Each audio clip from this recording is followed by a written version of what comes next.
This episode is made possible by NetSuite by Oracle and Brex, the AI-powered spend platform. Hi, this is Dev Ahuja. I'm the CFO of Novelis. Welcome to the CFO Thought Leadership Podcast. This is episode 971.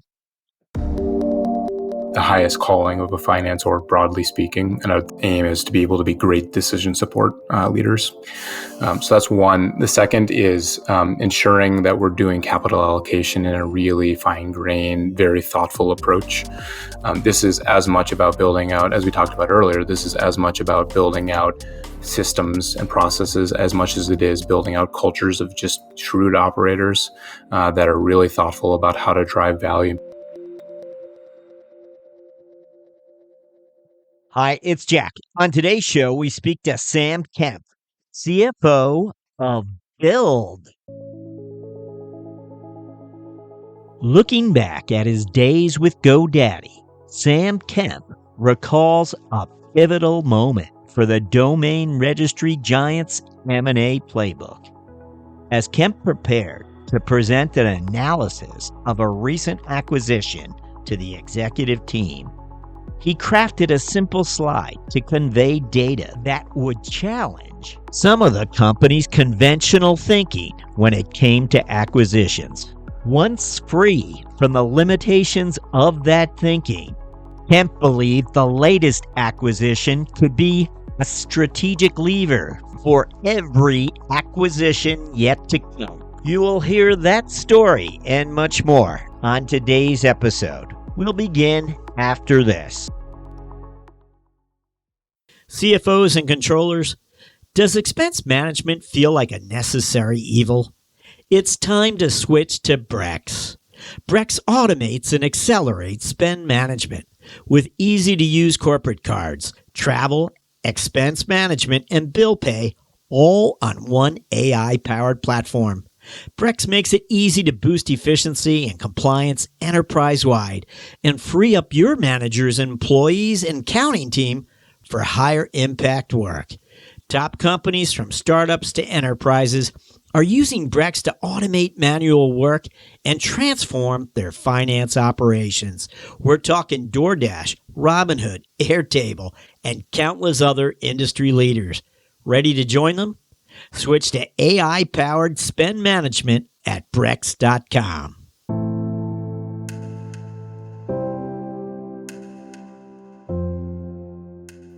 Hello, we're speaking to Sam Kemp, CFO of Built. Sam, welcome. Thanks, Jack. Thanks for having me. So, Sam, as always, we're going to ask you to take a look back for us, and we're interested in those experiences that you feel best prepared you for this role. So if you wouldn't mind, take a look back, give us a little of your career journey, but really zero in on some of those areas that you think really helped you. What comes to mind? Yeah. So, I mean, if you quick take a look at my overarching bio, I started out my career working on the investor side. So I spent a lot of time working with companies of all sorts of different scales inside the internet across a bunch of different geographies and business models and subsectors. And so I got a very broad spectrum understanding of how kind of value gets created in the world. And then past that, moved into investor relations and ended up eventually running strategy and operations before hopping into the CFO seat. And so when you think about the connection of those things, a lot of what I do is connecting end to end how value gets created for customers all the way back to how value gets created for shareholders. And I think the thing that has allowed me to do that's a little bit different than a lot of people might see is to be able to continuously think on that continuity and find as many opportunities as possible to not put customer value and shareholder value in tension, but rather to make it so that the business and organization is moving in one single direction that yields both at the same time. And there's a whole bunch of different ways that showed up over the past many years. One of them that comes to mind is just when back in 2019, we were reshaping strategy. This was back when I was leading strategy and operations at GoDaddy. We were taking a big step back to really ask, who are we trying to be as a business?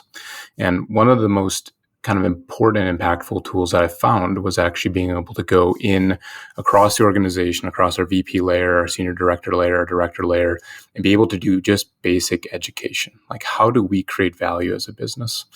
And one of the things that let me do is let me build certainly trust with those individuals, but it also allowed me to start to suss out their best ideas. So that as we came together as an organization and started saying, what do we want to do as a business over time, we were able to get this huge buy-in of belief across a big population of our audience.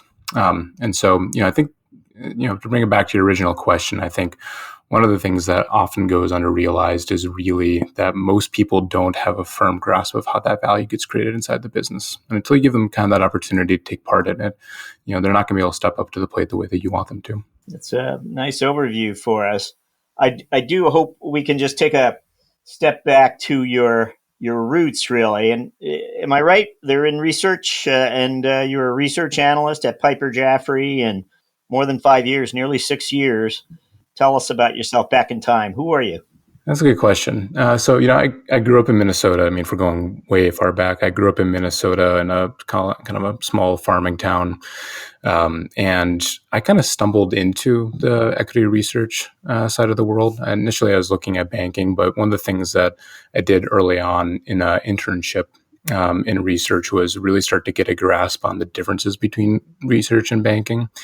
Banking is highly transactional, and there's a lot of beautiful things about it. But one of the things I really liked about the equity side of the house was these very long relationships with companies that you were covering. You got to go very, very deep, become a subject matter expert on the space. And I think the way, I think it was a little bit longer than 6 years that I was at Piper.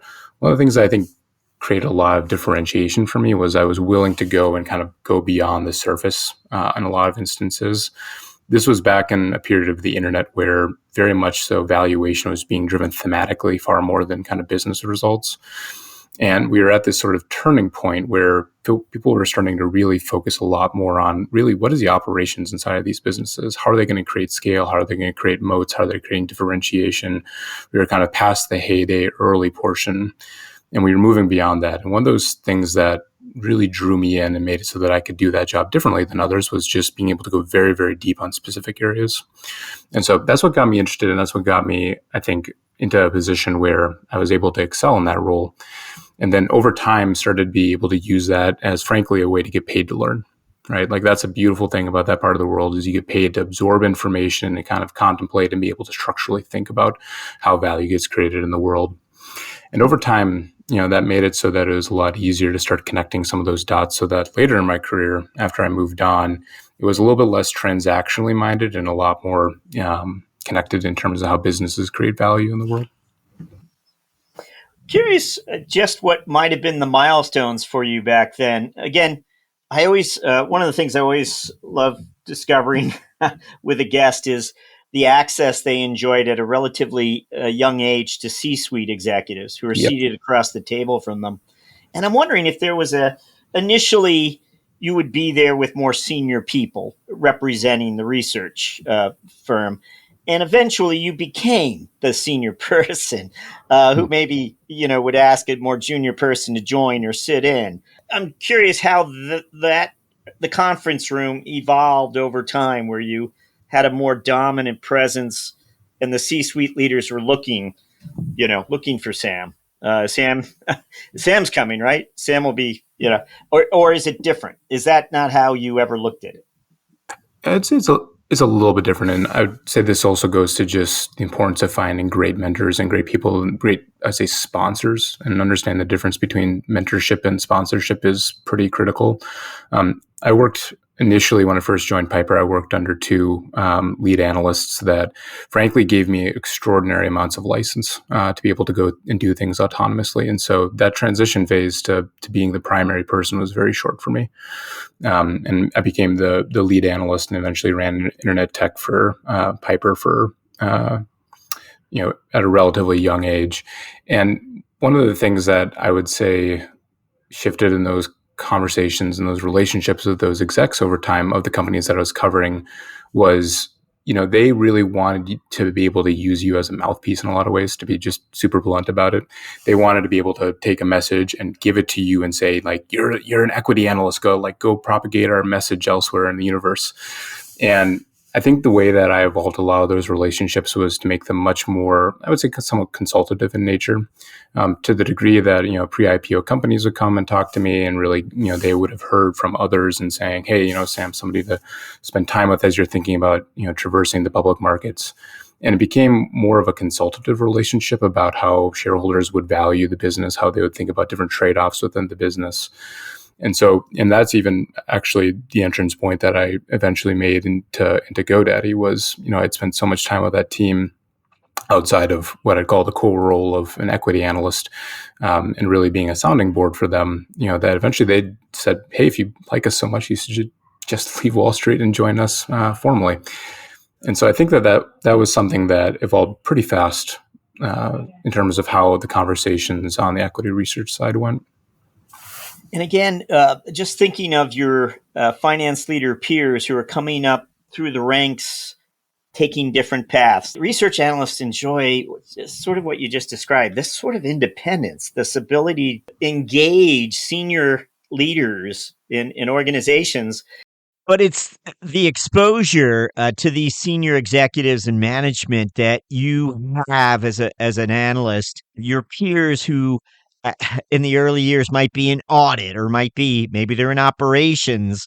They're just not getting the same eyeful. They're not getting the same participating in the same conversations. Do you agree with that? That's a good question, Jack. I think there's a couple of things in there. The first I'd touch on is just the different paths to different parts of the organization. And there's not, I think there used to be a very traditional path of how you'd become a CFO.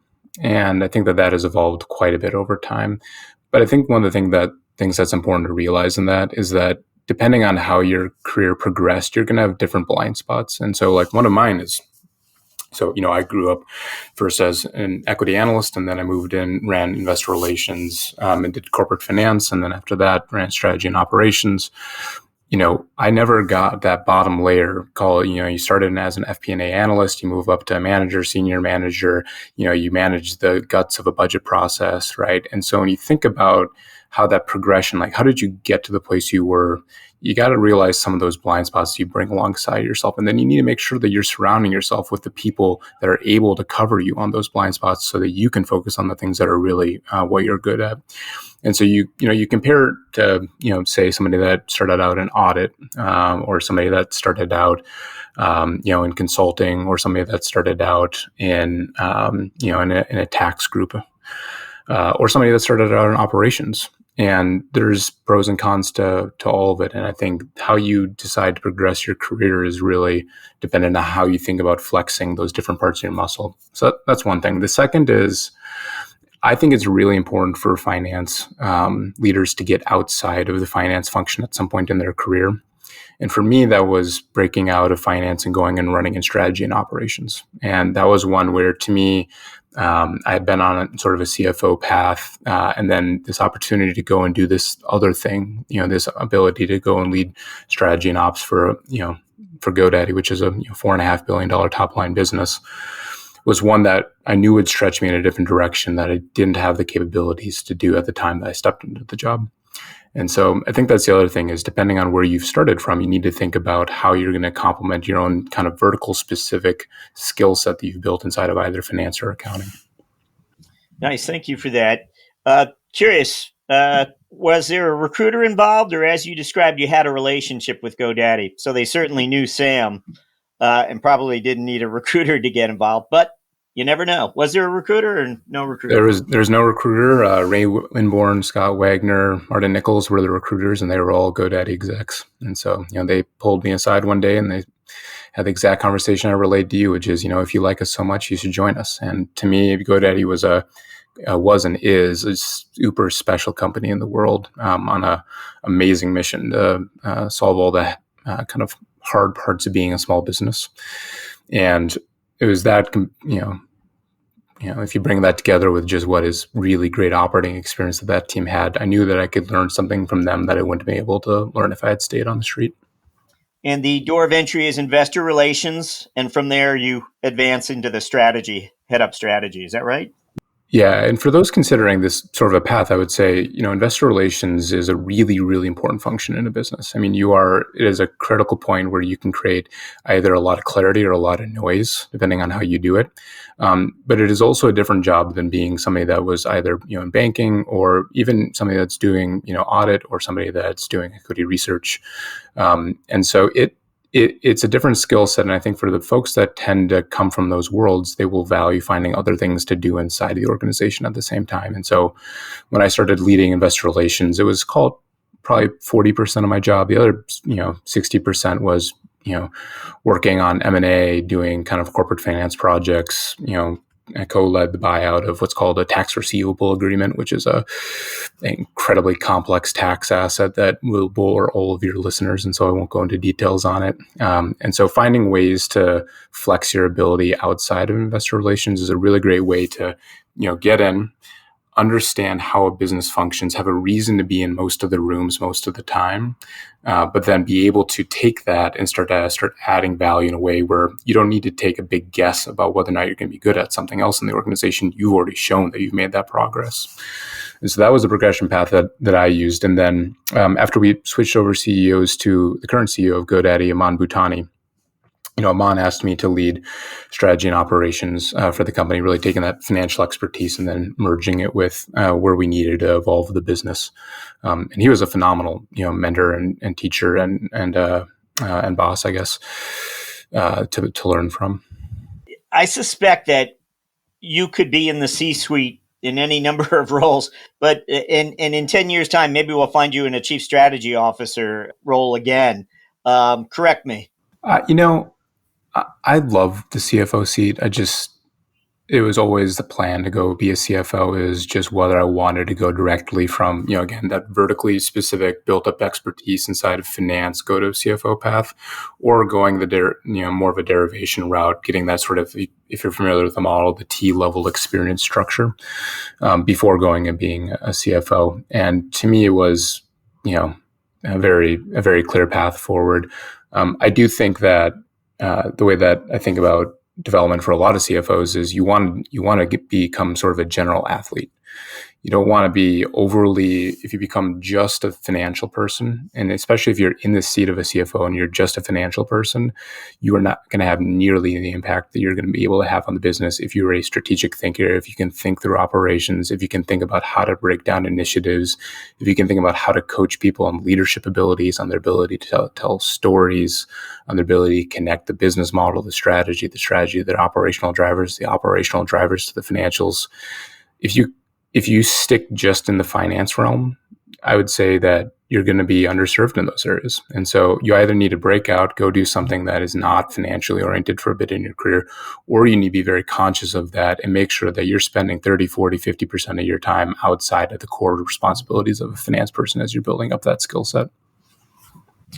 Well, we want to ask you about Built now, but first, let me ask the question one more time. This time, was there a recruiter? There was a recruiter. The partner that is involved with Built from TCV was a connection of mine through the TCV connection at GoDaddy, and so I got pulled in. I actually, at the beginning of the year, I had told the CEO that I was working for at GoDaddy, hey, it's been phenomenal. I've learned an enormous amount. I'm having a ton of fun, but I also know it's time to go be a strategic CFO. And so I gave him a lot of time. We wound down my time there. And then just as I was settling in to do some personal projects and do some consulting work and such, I get the call about Built. And to me, I have had a long history sort of in the construction or construction adjacent type experiences. I'm an avid kind of semi-addicted DIY person. I grew up doing sort of all sorts of contractor style jobs, and the mission that Built was on was one that really deeply resonated with how I thought about solving problems in the world, and for a space that I think is kind of under noticed and deeply important to how we all experience the physical world. And so they pulled me off that plan, and here I am. So. Well, we want to find out what you heard on that phone call, more or less. But tell us about Built? What is this company about? What really are its offerings today? Yeah. So Built is one of the fastest growing construction and real estate technology companies. What Built does today is really service construction lenders and their ability to manage individual and portfolios of loans that have to do with, financing assets that don't yet exist, which is a very complex thing. I mean, if you think about how you get your mortgage, it's a very simple process. When you are, if you are doing construction debt, and in particular, when you go and you're doing construction debt for things like commercial real estate or for home builder finance, you're talking about assets that are, instruments that are very, very complex. And so you have things like inspections and title search. You have things like, proving that you've made progress in building the asset that you've actually said that you're using the funds for. You've got complex capital stacks, all sorts of things. And so for most lenders, it's a very cumbersome process to manage these loans. It's a very operationally intensive. You have regulatory concerns. You've got portfolio management and risk management concerns. And so we make software that makes it easier to manage all of those things for those lenders. And most of our lenders, experience dramatically faster things like draw turnaround times and the ability to have more loan administrators manage more loans, which allows them then in turn to do the thing that they're really differentiated in, which is being able to be out in the market, engaging developers, engaging real estate owners so that they can maximize their ability to put capital to work. So that's where we've started as a business. And increasingly what we've been doing over time is we've been using that position to try to solve other problems in the ecosystem. If you're familiar at all with the construction space, you know that it is a very, very manual, very low digitization space. It's the second most or second least digitized space out there, right after agriculture. The U.S. federal government is more digitized than construction is today. And so when you think about solving those problems, what you end up doing is you're actually solving eventually problems for people that look a lot like general contractors, subcontractors, suppliers, folks at the very end of the value chain, which tend to have issues around capital flows because they're waiting for how funds flow all the way down that stack down to them. And so we've been progressively making progress and making it easier for the financials to flow throughout the entire project lifecycle at Built. Well, could you provide us with a history, an abbreviated history of its capital structure for us? Who's behind this? Yeah, so we have a very long list of phenomenal investors. The company was founded a little bit more than 10 years ago, was bootstrapped for a while, and then raised a small handful of funds over time, the last of which was raised in 2021, a Series D. We've raised a little over $200 million in capital to date. Amongst our investors, we count TCV, Brookfield, Goldman Sachs, Index, NICA, Canopy Ventures, a variety of folks that add not just a lot of value in terms of capital, but also a lot of expertise in terms of how to scale, stage to stage as a business. We keep on hearing about the housing shortage and what have you. How does that impact this business? And what comes to the economy over the next 12 months? What's sort of your outlook on things from the Build point of view? Yeah, I'd start with just what is the economic reality today, which is that combination of high interest rates as well as challenges around just the general building environment has made it so that developing new projects has been harder for the end market. And so I would say we are in the midst of what is a challenging cycle across all forms of lending, but in particular construction. And so that's where we're at today. I don't have any particular views about the next 12 months. I mean, we are certainly a large part of the construction world. We have about $250 billion of debt that's managed on top of our platform. But we don't have any particular perspective on how the world will progress over the next 12 months because it's more or less a guessing game. We do have a lot of perspectives on generally building in the United States. And, you named one of them, a very large housing shortage inside the U.S. We have far less space for people than we need, which means that you end up with high rent, high cost as a portion of income for most people in the United States. And so there is a strong need for us to continue to be able to build in this country, to be able to meet the housing needs of people, but not just the housing needs of people, but also the physical real estate. I think one of the things that we have over the past 3 or 4 years, sort of mentally in our heads, we've gone into a place where we thought, maybe being physically present doesn't matter as much as we thought it did. But the reality is that the world operates on a physical premise today that's infused with technology, certainly. And so our perspective is that we need to generally be building a lot more across asset classes within the physical space. I'm just imagining some of the metrics or numbers that you're paying close attention to at GoDaddy versus the numbers you're looking at today. I imagine your dashboard or whatever looks very different. Very different. Share with us some of what you're looking at day to day. What are the numbers that matter to you? Yeah, there's the obvious top line measures that you often look at, things like NRR or gross churn, or if you're looking at ARR or ARR per segment, or breaking it down to different lines of business, et cetera. And those are obviously really important. The thing that we spend a lot of time looking at are a lot of the inner operating mechanics within that. And so if you think about things like loan activations is quite important to us. I wouldn't say that churn is not particularly important to us. We have nearly 100% gross retention, but we do spend a lot of time understanding how cohorts progress on a lender by lender basis, especially as you think about things like different geographical exposures. Again, tying it back to that end market, how do you think about different development paces in different parts of the United States, which is where we're focused. And then obviously things like, unit economics, how you think about breaking down different cost components, especially your COGS lines. And then obviously sales efficiency is really important to us. So those are all the things that we stare at on a regular basis. One of the things that we have been working on and we've been getting better at over time is our ability to better connect end customer experiences to our economics. And this was actually something that I learned really deeply at GoDaddy, which is whenever you can find these very special metrics that they fundamentally reflect customer value, but when you move them, they drive shareholder value. When you find those, you should orient as much of your business around them as you can. There was one that we used at GoDaddy called Value Achieved, which is a very simple measure. Like, is the customer getting the things that they would think that they would be getting out of a website? And when we found that when we drove better outcomes around that, we drove better retention. And of course, better retention drives better revenue. Better revenue drives better, obviously flow through, but also better scale. And so it became very easy to be able to say, we want to invest in improvements behind this specific product because we are hypothesizing that we're going to improve value achieved by 100 basis points. We think that that will move retention by X basis points. And then that means that the financial yield out of that project is Y. And so what you end up getting into is these very, very powerful feedback loops where all of a sudden it actually, I would even say it gets out of the finance team's hand in a lot of ways because the operators are so well equipped to make business cases and move against them.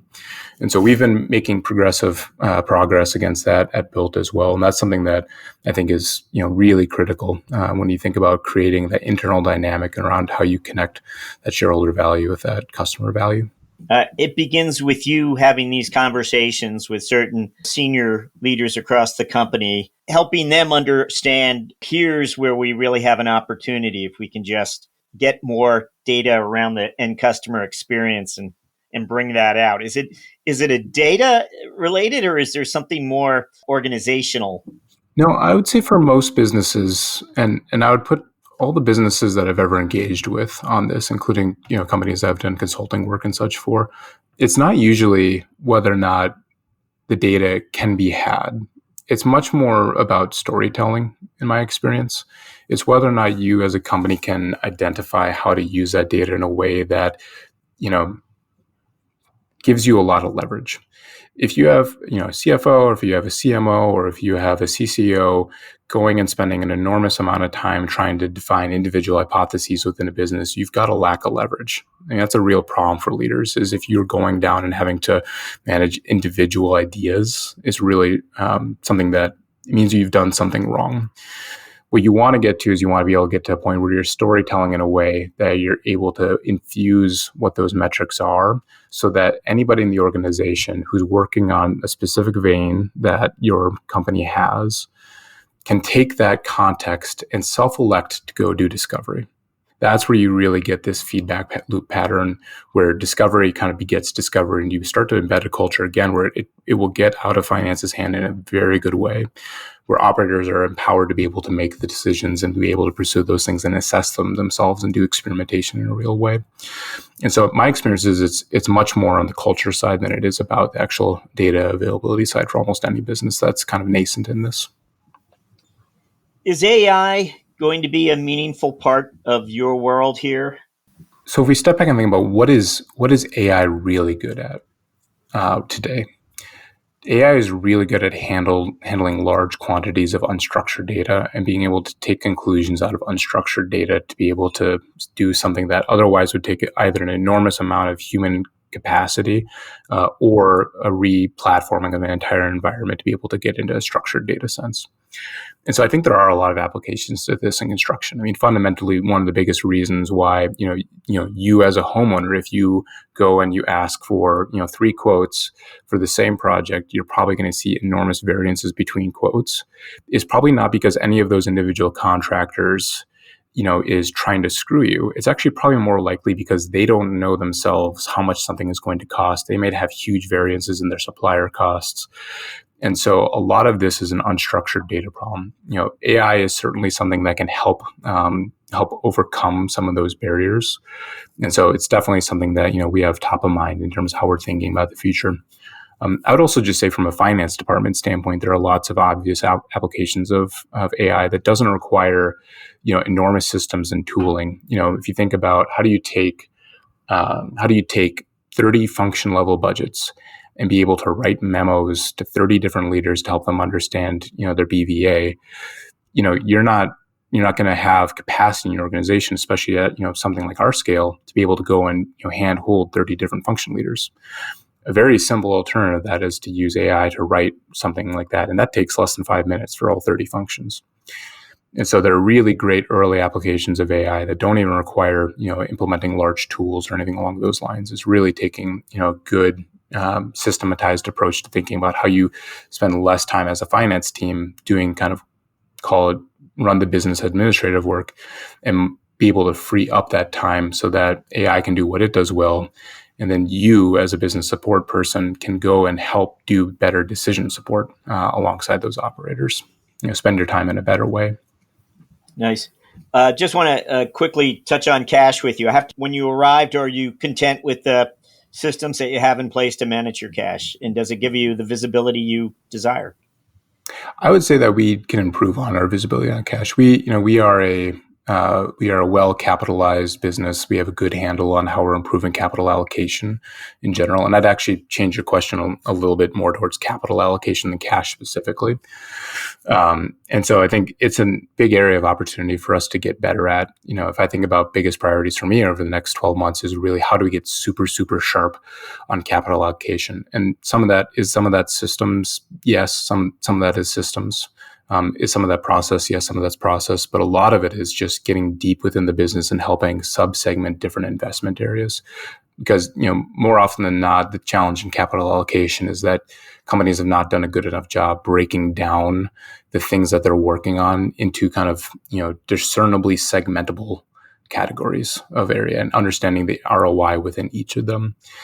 And so in my mind, in my priority set, really, one of the biggest things is really how do we do a better and better job every single month at being able to understand how capital is being used and then how to make sure that it's being used for highest and best for both delivering on the near term and also on the longer term. Okay. Well, thank you for that. We're going to move to our finance strategic moment question, where we're asking you to look back in time and sort of cherry pick just one moment of insight. And we know you've had about a dozen of these today, but we're just looking for one where you responded. Maybe it was a risk. Maybe it was an opportunity that was pursued. Maybe a risk that was avoided. I don't know. Anything come to mind when we ask for a finance strategic moment? Yeah, I mean, it sounds like you're limiting me to 12, so I'll give you my first one first. I think one of the things that sticks out as a really pivotal strategic moment was actually during an M&A process that I was running, where we were acquiring a business and it was bringing in a totally different business model than what we had at the time. And one of the things that you kind of do in that process is you ask, how do you think about evolving pricing, and specifically inside of your business? This is a new category for us. We don't have a presence in it today. How do we think about where we drive profit pools as a business? And there are different strategies on that. And when you put them up on, I can remember there's a slide that I put up in front of our exec team on this, and we were working through how we thought about the strategic lever that this acquisition was going to create for us. And we decided to do the very counterintuitive thing. We decided to not have a profit pool in the thing that we were acquiring in order to drive faster adoption vis-a-vis price competition and be able to use that to then push profit pools out into other categories that were attached onto that, which is a very successful strategy and something that scaled really nicely. But it's one of these moments where if you were just looking at things on the outside, you'd say, this is a very natural conclusion. Price this thing in this very specific way, consistent with the rest of the environment. You'll make a bunch of money on this standalone entity. But we were really taking a bigger picture on how we thought about bridging that into a broader strategic move that would give us a much broader presence as a business. And so that was a really, that was one of those eye-popping moments where strategy suddenly crystallized, through numbers. And as a mentor of mine says, numbers have soul, or another thing that he says is numbers give meaning to feelings, which is an interesting way of framing that. And I think that was one of those moments where when you saw it on that slide in that very simple chart format, it gave a real crystallized perspective on how we wanted to move forward as a business. 37,000, 25, 1. These are the three numbers to remember to get the visibility and control you need to make the right business decisions instantly. 37,000. That's the number of businesses which have upgraded to NetSuite by Oracle. NetSuite is the #1 cloud financial system, streamlining accounting, financial management, inventory, HR, and more. 25. NetSuite turns 25 this year. That's 25 years of helping businesses do more with less, close their books in days, not weeks, and drive down expenses. 1. Because your business is one of a kind, you should get a customized solution for all of your KPIs in one efficient system and with one source of truth. Manage risk, get reliable forecasts, and improve margins. Everything you need, all in one place. Right now, download NetSuite's popular KPI checklist designed to give you consistently excellent performance, absolutely free, at netsuite.com/KPI. That's netsuite.com/KPI. We'll move to our mentoring round, where we'll ask you several quick questions intended to inform and inspire finance leaders. But, when you first stepped into this role, it wasn't too long ago, I realize, but at the same time, there must have been something that surprised you. And I'm sure you read plenty about stepping into new C-suite roles. There's always something. But what is it, if you could go back in time and tell yourself this? And I'm sure you had lots of advice coming at all, but then you stopped and think about it, and you're like, well, I wish someone told me this. Anything? Yeah, I think the biggest one is actually just to be mindful of, what I call mind the gap internally, which is understanding the gap between how a business presents itself, both in terms of its operating structure, its operating model, as well as how it, in theory, makes decisions versus how it actually is structured and how it's actually making decisions. Every business has a gap between this formal and informal operating model. It's actually not necessarily a bad thing. Gaps in operating models come because of differences in leadership capability. It comes in differences because of how different business units might be connected. It can come because of shared resources, and it can be different because of norms around how decisions are made within a business. And if you try to attack a business problem by only thinking about the formal structure of the model of the company, the formal operating model, you're oftentimes going to run into consequences of that person's just not capable of handling the thing that you're trying to bring to them. They're evolving in their career and they're not ready to handle that distinction. And so finding what the actual kind of call it reality operating model and reality norms of the business are and figuring out the gap between those two things can make it so that you can get some really fast leverage in a new organization. And that can be true inside of a new company, or that could be true simply within a different division within the company that you're already in. Great. Thank you for that. Sam, we always like to ask our guests to reflect a little bit on the personal side for us. And we're wondering if there's something maybe in general most colleagues might not know about you, something you're involved with, something from your past don't know. Anything? Well, most of my colleagues have recently learned that I like to thinly slice garlic. I don't know if that counts. Pasta night? I don't know. What allowed you to share this with them? Someone had just asked what I think is a fantastic question, which is, what's a dull fact about yourself? And I thought that was appropriately dull. I stole this all from the movie Goodfellas, where there's this wonderful scene of someone thinly slicing garlic, and I just kind of became obsessed with it over time. We could have an entirely separate podcast on the benefits of thinly slicing garlic, but we can save that for your next adventure as a podcaster. I see on your bio also you were involved in scouting at one time. Organizations like that are in trouble after COVID. But what anything from your past regarding that you can share, or your involvement? Or that's a good question. So I was Scouts was a very impactful part of my life. I think there's something really beautiful about taking a bunch of 11 or 12-year-old boys, sticking them together and asking them to cook and clean for themselves. And what you see progressively, and this is what most people misunderstand about scouting. Most people think scouting is about badges and kind of all these accomplishments and stuff. What it really is you start to learn how to lead, and you start to learn how to self-organize. And, you start out in year one making terrible food and eating off of terribly unsanitary dishes. And then by the time you exit scouting, you're doing 300-mile back rides on bicycles, making like filet mignon over fires every night. And the only way that you get to that is the progressive steps that it takes you to go through that. And so I am a scout. I'm an Eagle Scout. I'm super proud of that. I think, to your point, I think that is a very underappreciated option for young men and women, just in terms of how they can develop at a very young age. So big supporter of that.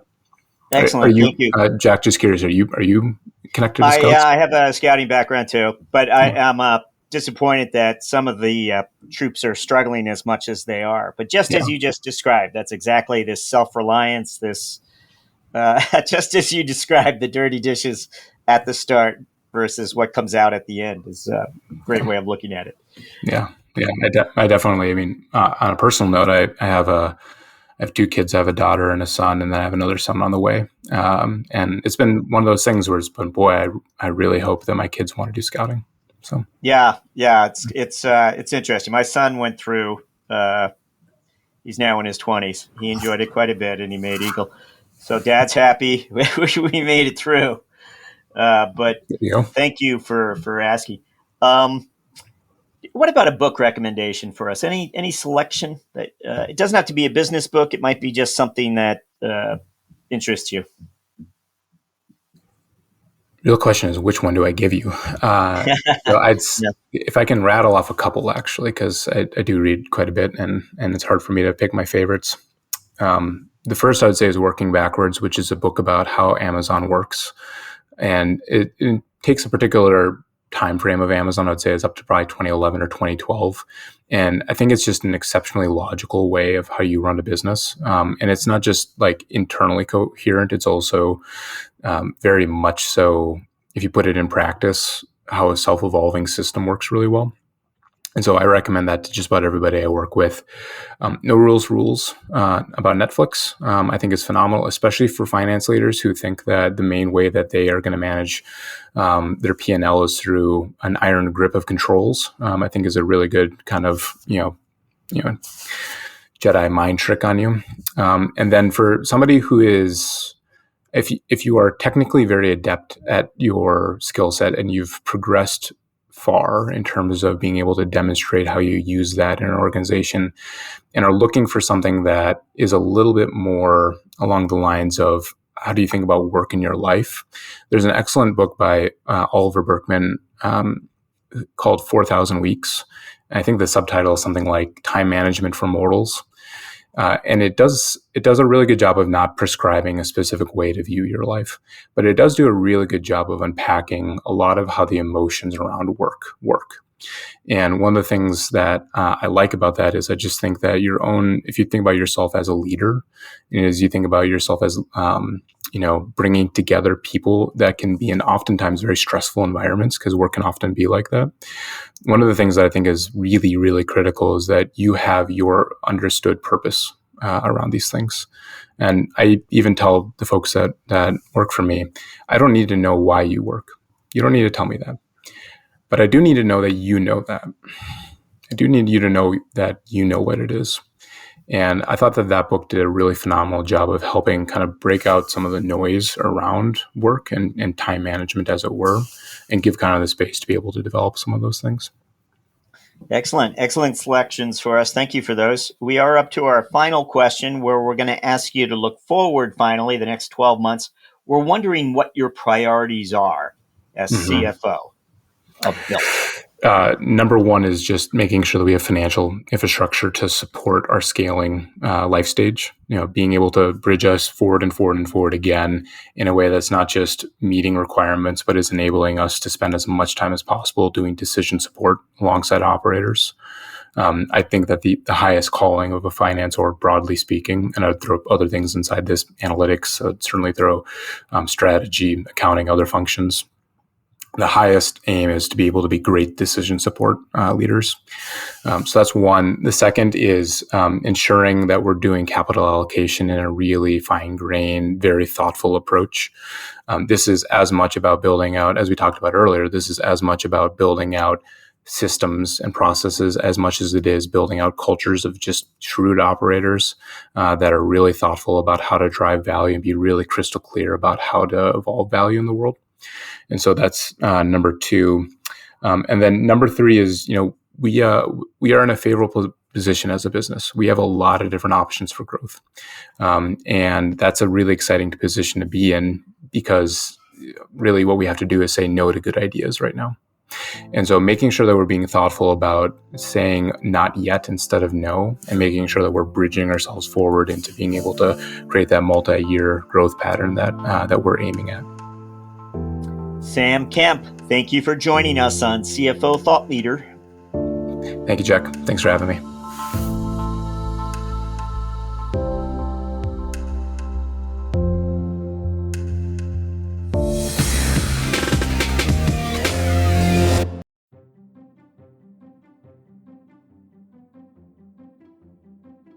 Hello, Thought Leader listeners. We hope 2024 is treating you well.